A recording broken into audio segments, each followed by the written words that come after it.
Sesuatu masa keadaan dunia penuh bahaya, ancaman dari musuh-musuh bumi. Selamatkanlah kita, hero yang ada, hero manusia. Penyelamat bumi, penyelamat bumi. Alien datang menaluki bumi demi koko yang dicari-cari. Mereka akan tiba tak lama lagi. Apa mungkin terjadi? Jadi kita perlukan penyelamat bumi.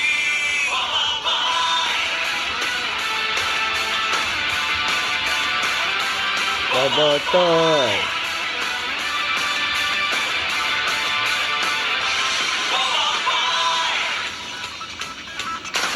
Alif, Sophia, October, Superhero kita. Bobotoy.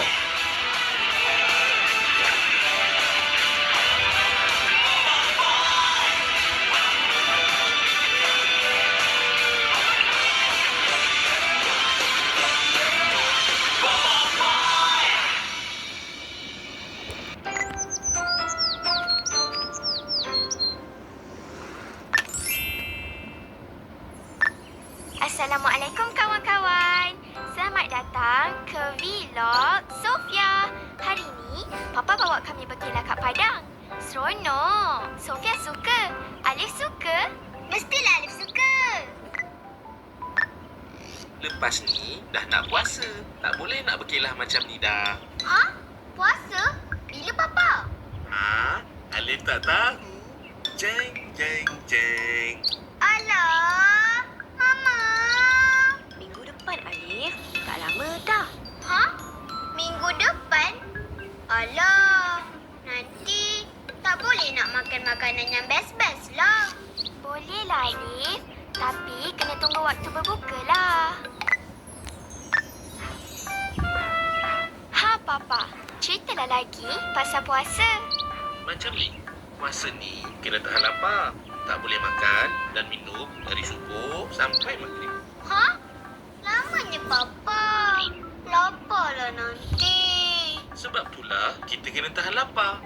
Bila dah azan maghrib, baru kita boleh buka puasa. Kalau Alif buka puasa waktu Zuhur, boleh? Ish, mana boleh lah, Alif.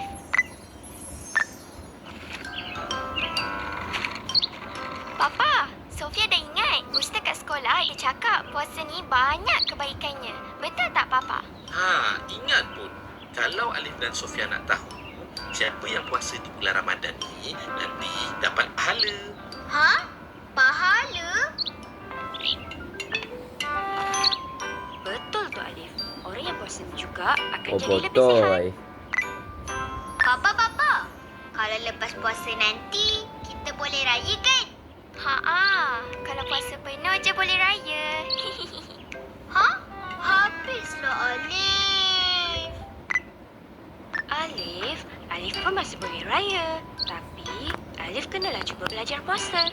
Sebab hari raya tu kan hari kemenangan bagi orang yang berpuasa. Menang? Alif nak puasa lah.